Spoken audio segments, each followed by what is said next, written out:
Hello, welcome to Brimwood Farm. Today we are talking drought and winter veggies.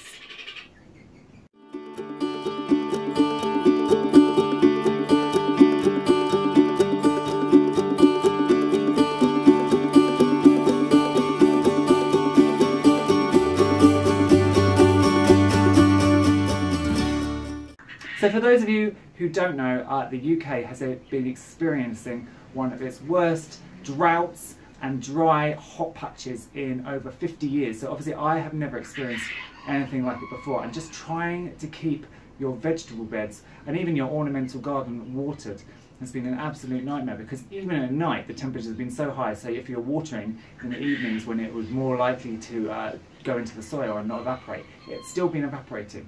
So I have lost a lot of stuff, and I have been disappointed, and I have got to those stages sometimes where I've just thought, oh, to hell with that, I'm just going to let all these beds and these borders die and restart. But no, we are now in August, we've had a little bit of rain. I have managed to finally sort out some kind of watering system, and so we are going to now start thinking about vegetables for winter, so we can still sow stuff in the ground, which is really great. The other thing is, some of you may noticed, no glasses! So my eye has healed, and the other thing is that I was trying to dag some sheep the other day, and in 32-degree heat, when you've got glasses and you're trying to dag, it wasn't happening. I lost my glasses into sheep diarrhea several times. So I gave up and I put my contacts back in, and it is actually much better. So we're going to head down the garden. I'm going to show you a few successes, but mostly failures, and then we're going to talk a little bit about what you can sow now, so you've got fresh vegetables going through August and winter. So the garden is a bit of a mess, because obviously I've got this hose pipe out constantly, but we're just living with that situation at the moment because I'm trying to keep everything watered. The other thing is, it has got a lot cooler, but as you can see, it's very blustery today. So if the sound of my voice is off a little bit, I apologise for that. So the first things that have worked are actually the things closer to the house. So we have my beans. So the beans that I'm growing vertically up the fence have actually worked really well, and you can see we have reached the fence. We've reached the trellising, and we've got some nice little flowers coming on these beans. And actually down here we have the first of these little French beans coming through as well. So they've done really, really well in this trough. I don't know, again, I said I think in smallholding areas, I'm not sure what happened in this middle bit. I think only one looked like it survived, but we've got beans either side, and they've kind of worked. So I'm not going to complain, because we've got some produce coming. The other thing that has really worked is the aubergines and the peppers on top of this hutch. They've worked really, really well up here. Now I have been lax and lazy, and I haven't got round to potting them up, so they're actually still in these pots that I had a couple of months ago, and they haven't been potted up. They're still getting, I think, 3 times a week I'm giving them a tomato feed. The wind is battering them a bit today, and you can see that this one is quite laden with peppers. And it's getting battered, but they have really worked up on top of this hutch, because this is a sun trap. I'm going to have to stake that so it doesn't get snapped, because it'll be my luck today that we have a nice produce plant and then that snaps. So I will go and get something to stake that with in a minute. Now onto the vegetable patch down the garden, which isn't quite as lucky. Also the guineas are out today. I don't know where they are. Where are they? Oh, here they are. So there's...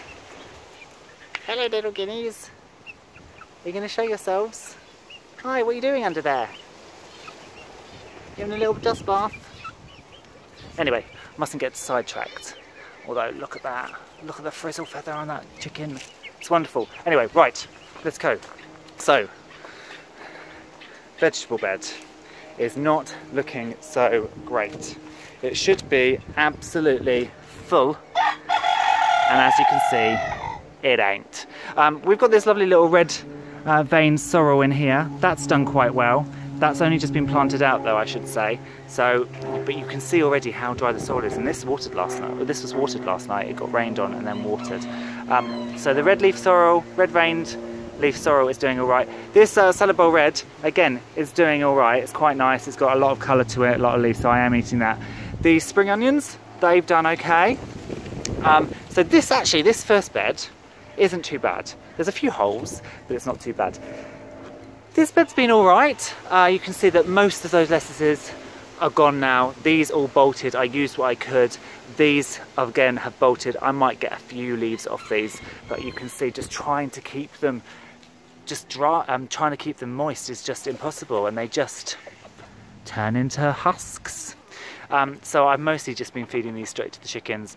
I've taken a few leaves for myself, but it hasn't really been a massive success. But again, growing lettuces in the summer is hard because lettuces do tend to bolt. Thank you very much, Barry.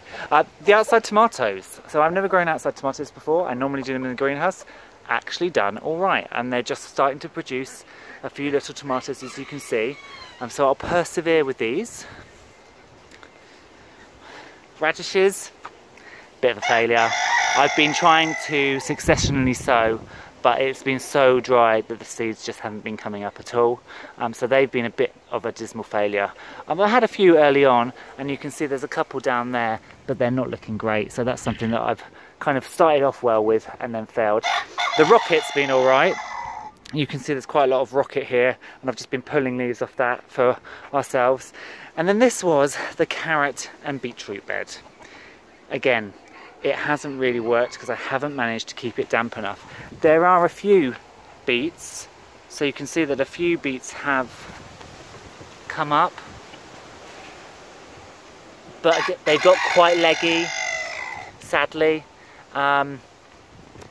So it's not ideal. There should have been beets all across here in nice rows, and the same with the carrots. Now I can see 3 carrots. 1, 2, 3. Now there should be 5 rows of carrot, so I'm not entirely sure what's gone on there. The seed might be a little bit old, but again, they should have come up. So that's been a bit of a failure. So this bed is kind of a write-off. This bed is a write-off. This bed is also a bit of a write-off. Gosh, it's so windy.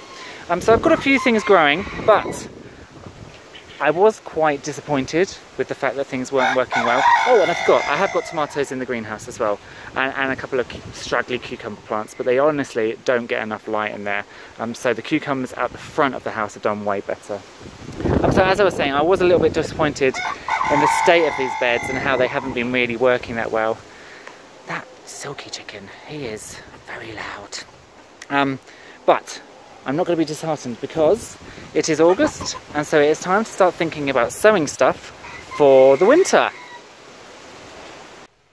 So I've come back indoors so I don't have to battle with the wind and the cockerels to make you guys hear me. But let's see what I'm going to be planting now for autumn and winter. So I've got everything down here. Mostly it's greens. So we'll start off at the top. So we've got some herbs. Now these are mostly hardy annuals. So things like coriander and your dill are annuals. Your parsley can be a perennial. And so they're not going to last without protection over the winter. But we are only in August, and so there is still enough time to plant some, to sow some, and get some harvest in September, October before we get the first frosts. Certainly of these coriander and the dill. And then the parsley, I'll probably put some in pots and I'll aim to plant some outside so we can get some harvests of those. So the herbs, definitely you can still do.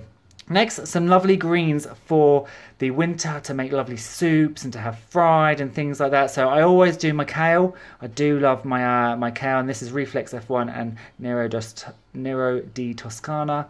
And then broccoli. I've never tried broccoli again before, and it does say May to July, but we are only first week of August, so I reckon I can get away with it. So we're going to be putting that in as well, and that, if you plant it now, is going to be harvesting in December, January, February, May, March time. So that's really, really good for the winter. Then a lovely staple for the winter is your chard.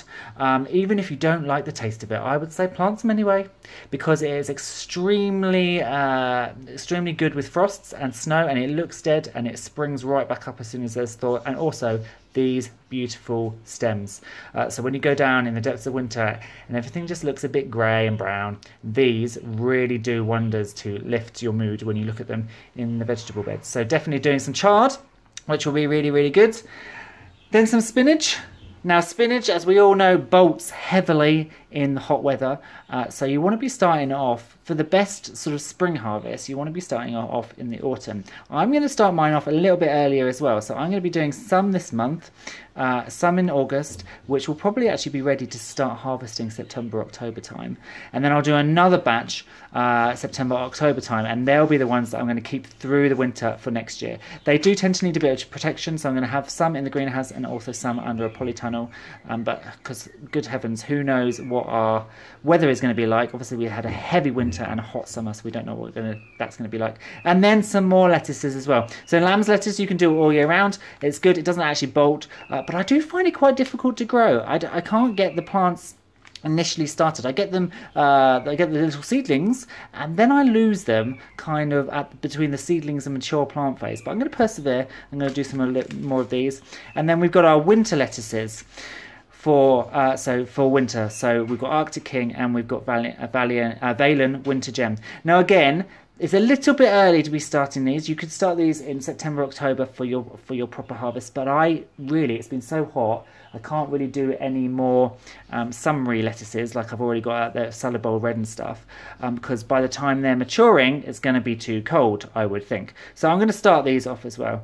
Now it's worth saying that I'm going to be starting all of these off in trays. I'm not direct sowing. Why? Because I prefer to transplant, because you know what you've got and you can space them properly, and also in our current climate, trying to get the seeds and keep them moist and get them germinated outside and then protect them is just really difficult. So it's much easier for me to germinate all of these in trays, grow them on, and then plant them out. So that is what it's going to be looking like for August, and getting all these little seedlings on the go.